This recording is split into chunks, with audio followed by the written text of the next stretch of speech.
আজকে খুব সুন্দর লাগতেছে। গোলাপি রঙের একটা ড্রেসে, কানের ফুল, চুড়ি আর হালকা লিপস্টিক, আর সব মিলিয়ে জাস্ট অসাম লাগতেছে। আমার হাঁ করে তাকিয়ে থাকা দেখে রুবি আমাকে বলল।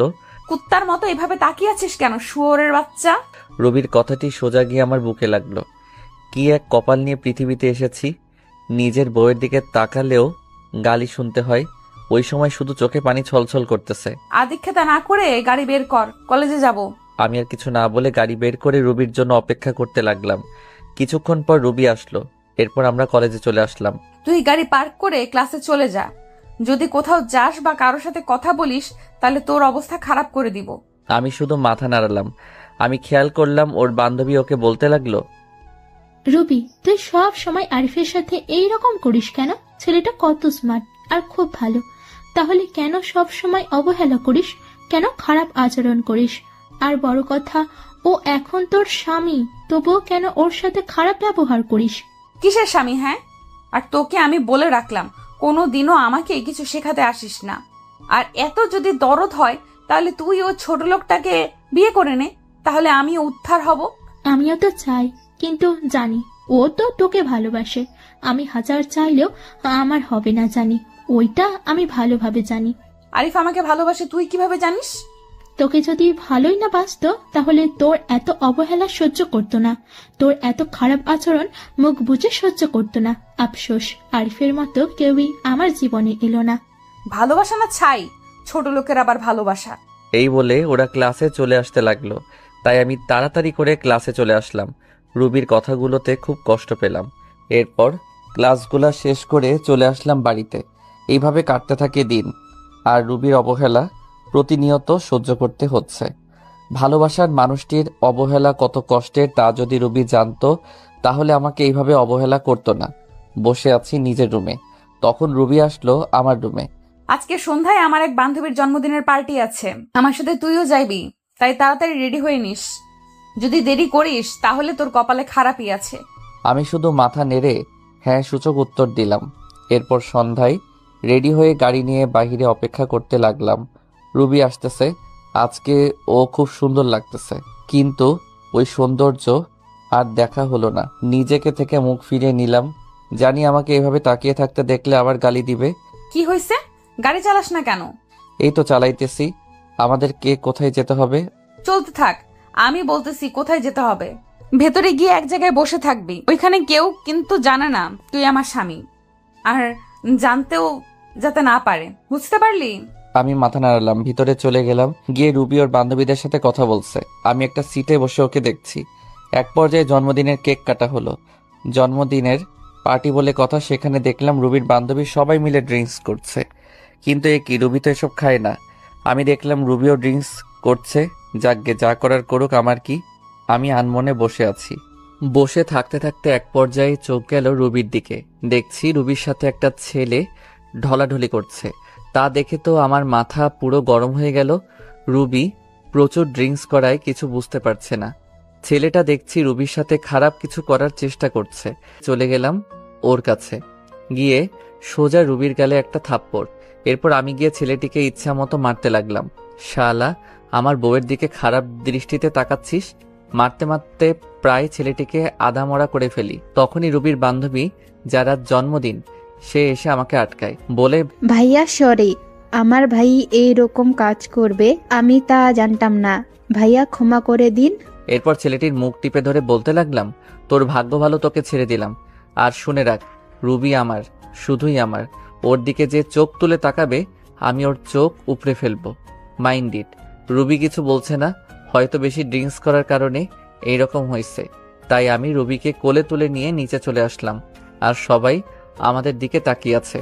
এরপর গাড়ি করে রুবিকে নিয়ে আসলাম। গাড়ি থেকে রুবিকে কোলে করে নামিয়ে ওর রুমে নিয়ে আসলাম। এরপর তাকে তার খাটে শুইয়ে দিলাম। রুবি আমার গলা জড়িয়ে ধরে আছে। আমি নিজেকে ছুটাতে চাইলাম, কিন্তু পারলাম না। রুবি আমাকে টান দিয়ে ওর বুকের মাঝে ফেলে দেয়। ওর গরম নিঃশ্বাস আমি অনুভব করতে পারছি। ওর শরীর থেকে আলাদা একটা গন্ধ আসতেছে, যা আমাকে পাগল করে দিচ্ছে। রুবি আমাকে ওর বুকের মাঝে জড়িয়ে নেয়। আমি কোনো মতে নিজেকে ছাড়িয়ে উঠতে চাইলাম, কিন্তু পারলাম না। এই কি করছেন কি? ছাড়েন আমাকে। হুম, তোমাকে আজকে ছাড়তেছি না। মানে? কি বলতে চান আপনি? দেখেন, আমাকে বলতে পারলাম না। রুবি আমার আর ওর ঠোঁট জোড়া এক করে নিলাম। আমি কিছু করতে পারছি না। আমার হাত পা ঠান্ডা হয়ে আসতেছে। আমি জানি রুবি এইসব কিছু নেশার ঘোরে করতেছে। আমার এইরকম করা ঠিক হবে না। তাই নিজেকে ছুড়াতে চাইলাম, কিন্তু পারতেছি না। রুবি আমাকে এখনো খুব জোরে জড়িয়ে ধরে আছে আর আমার ঠোঁট চুষতেছে। আমিও ধীরে ধীরে দুর্বল হতে লাগলাম। আমিও রুবির ডাকে সাড়া দিলাম। রুবি, আমার বউয়ের উপর আমার অধিকার আছে, আর যা হবার পরে ভেবে দেখা যাবে। ধীরে ধীরে দুইজন তলিয়ে গেলাম ভালোবাসার গভীর সাগরে। সকালবেলা আমার ঘুম ভেঙে যায়। আমি এখনো রুবির বুকের মাঝে আছি, আর রুবি আমাকে জড়িয়ে রেখে। রুবির শরীরে কোনো কাপড় নেই। আমি নিজেকে ছাড়িয়ে রুবির কপালে একটা চুমু দিলাম। আমার স্পর্শে রুবির ঘুম ভেঙে যায় এবং আমাকে দেখে চমকে ওঠে। তুই এখানে কি করিস? আমার পরনের কাপড় কোথায়? এরপর তো সবকিছু আপনারা জানেন কি হলো আমার সাথে, আর না জানলে দেওয়া আছে, গিয়ে জেনে আসুন। এরপর আমার সাথে রুবি কি করলো, আমি কেন বাসা ছেড়ে চলে আসলাম, সবকিছু আঙ্কেল আন্টি রিমি সবাইকে বললাম। আমি তাদের দিকে তাকাতেই বুঝতে পারলাম তারা মন খারাপ করে বসে আছে। তারপর রিমি বলল, তুমি রুবিকে ডিভোর্স দিয়ে দাও, আমি তোমাকে বিয়ে করব। এ হয় না রিমি। রুবি আমাকে যতই অবহেলা করুক না কেন, আমি তাকে এখনো আগের মতোই ভালোবাসি। আমি তার জায়গা কাউকে দিতে পারবো না। তুমি এইরকম করলে আমি আর এই বাড়িতে থাকবো না, চলে যাব দূরে কোথাও। আর বলবো না, তাও তুমি চলে যেও না। আমার এই রকম পরিস্থিতি দেখে আঙ্কেল আন্টি কিছু বলতে পারলো না। তা বাদে আমি বিবাহিত। তারা জেনে শুনে তাদের মেয়েকে একটা বিবাহিত ছেলের সাথে বিয়ে দিতে চাইবে না, যার ঘর সংসার, স্ত্রী আছে। তার মেয়ে জীবন নষ্ট হয়ে যেতে দিবেন না। আমি এরপর ওদের বাসা থেকে চলে আসলাম, আর যাইনি ওদের বাসায়। এইভাবেই দেখতে দেখতে 5 বছর চলে গেল। এখন আমার পড়ালেখা শেষ। এখন আঙ্কেলের অফিসেই চাকরি করি। অনেক ভালো ভালো কোম্পানি থেকে চাকরির অফারও আসছিল, কিন্তু না করে দিয়েছি। কারণ এই শহরে প্রথম যখন আসি তখন এই আঙ্কেল এই অফিসে চাকরি দিয়েছিল। কেন জানি এক মায়া সৃষ্টি হয়ে গেছে, চাইলেও আর যেতে পারি না। তবে এই অফিসে এখন অনেক বড় পদে আমি আছি। সেদিনের পর থেকে রিমি আর কখনো ভালোবাসার কথা বলে না। আগের থেকে রিমির সাথে আমার আরো ভালো সম্পর্ক তৈরি হয়েছে, তবে সেটা বন্ধুত্বর। রিমি পড়াশোনা শেষ করায় সেও এখন আমার এই অফিসেই কাজ করে, এমডির পদে। তার বাবার পরিবর্তে সে এই অফিসের এমডি। আমরা প্রতিদিন একসাথে করেই অফিসে যাই। আজ আমি প্রতিষ্ঠিত। আমার কোনো চিন্তা, কোনো চাপ নেই, আর কোনো অবহেলা নেই, কারো অপমান। আর কেউ ডাকে না ছোট্ট লোক বলে, কারো হাতে থাপ্পড় খেতে হয় না। তবে এই কয়েক বছরে আমার কয়েকবার রবির কথা মনে পড়ে। এমন কোনো রাত নেই যে আমার রবির কথা মনে পড়ে নাই। তবে নিজেকে এখন মানিয়ে নিতে শিখেছি। এমনিভাবে আমার দিন যেতে লাগলো।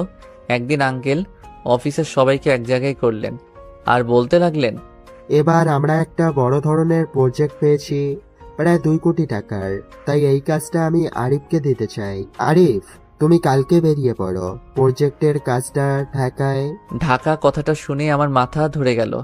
আমি বলতেও পারছি না যে এই কাজটা আমি করতে পারবো না, এত বড় প্রজেক্ট যে। তাই কিছু বললাম না। বাসায় এসে শুনলাম রিমিও যাচ্ছে আমার সাথে এই প্রজেক্টের কাজে। আঙ্কেল বলল, তোমাকে ওখানে থাকার কোনো চিন্তা করতে হবে না। রিমির ফুপুর বাড়ি ওখানে, ওখানেই তোমরা থাকবে কাজ শেষ না হওয়া পর্যন্ত। সকালে বের হব, তাই রাতে সবকিছু গুছিয়ে নিলাম এবং ঘুমিয়ে গেলাম। সকালে রিমি আর আমি রওনা হলাম ঢাকার উদ্দেশ্যে। রেল স্টেশনে গিয়ে টিকিট কাটলাম, সিলেট টু ঢাকা। কখনো ভাবতে পারিনি যে আবার ফিরবো ঢাকা। ভেবে নিয়েছিলাম আর কখনো যাব না, কিন্তু কি করার, ভাগ্যের যে লেখা আছে তাই হবে। রবি হয়তো আজ নতুন সংসার করতেছে, আমার কথা ভুলেই গেছে। এবার রিমি আর আমি ট্রেনে উঠলাম, গিয়ে বসে পড়লাম নিজের সিটে। ট্রেন চলছে আপন গতিতে। ভাবতে ভাবতে কখন যে ঢাকায় পৌঁছে গেছি খেয়ালই করলাম না। প্রাণের শহর ঢাকা শহর। আজ 5 বছর পর আসলাম। 5 বছর কেটে গেল। আজ আবারও ঢাকা ফিরছি। সবকিছু অচেনা মনে হচ্ছে। দেরি না করে সোজা রওনা দিলাম রিমির ফুপুর বাসায়।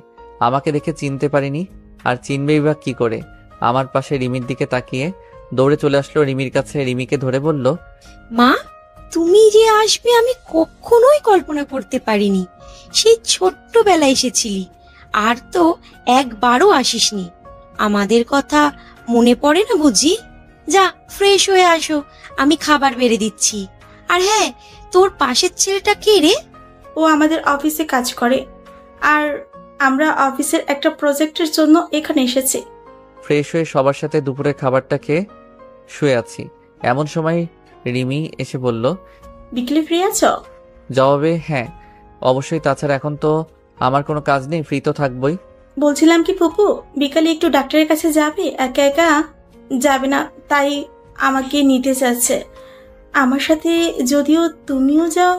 আরে সমস্যা নেই, আমি তো ফ্রি আছি, গেলাম না হয় তোমার সাথে, সময়টাও কেটে যাবে। একা একা থাকতে কি আর ভালো লাগে? আচ্ছা, তুমি এখন রেস্ট নাও। বিকেলে রিমি একটা আকাশি কালারের শাড়ি পরছে, কাচের চুড়ি হাতে, চোখে কাজল দিয়ে আমার সাথে বের হয়েছে। ওকে দেখলে যে কোনো মানুষ প্রেমে পড়ে যাবে। ওকে দেখে রুবির কথা খুব মনে পড়ে গিয়েছে। যথারীতি ডাক্তারের চেম্বারে পৌঁছে গেলাম। রিমির ফুপুকে ডাক্তার দেখা শেষ, তারপরে চেম্বার থেকে বের হব, এমন সময় একজন শাড়ি পরা নারীর সাথে ধাক্কা খেলাম। এই যে মিস্টার, দেখে শুনে চলতে পারেন না? কণ্ঠটা খুব পরিচিত, মনে হলো পিছন ফিরে তাকাতে বড়সড় ধাক্কা খেলাম। মনের কষ্টটা আবার জেগে উঠল। এই যে রুবি সামান্য একটু পরিবর্তন হয়েছে শুধু, মেয়েদের বয়স ধরা খুব মুশকিল। তার নজর আমার দিকে পড়তেই অবাক দৃষ্টিতে তাকায় আমার দিকে, চোখ জোড়া ছলছল করতেছে। আরও অবাক হলাম, তার হাতে 3-4 বছরের একটা ছেলে, একদম রুবির মতো দেখতে হয়েছে। রুবির চোখ থেকে পানি পড়তেছে, আমি একদম স্পষ্ট দেখতে পাচ্ছি। এখানে বেশিক্ষণ থাকা যাবে না, তাহলে আমি যে আবার মায়ায় জড়িয়ে যাব। তাকে সরি বলে রিমিকে নিয়ে দ্রুত চেম্বার থেকে বেরিয়ে পড়লাম। এত বছরের কষ্টগুলো আমার ভেসে উঠল মনের ভিতর। নিজেকে কিছুতেই সান্ত্বনা দিতে পারছি না। রাতে বাসায় এসে কিছু না খেয়ে শুয়ে পড়লাম। আন্টি অনেক জোর করলো, খেলাম না আমি। সকালবেলা ঘুম ভাঙতেই দেখি রিমি নাস্তা হাতে নিয়ে দাঁড়িয়ে আছে। আমাকে দেখে বলল, রাতে তো কিছুই খাওনি, এখন একটু খেয়ে নাও। না করতে পারলাম না। নাস্তা খেয়ে বসে আছি, রিমি এসে বলল, ঘুরতে যাবে?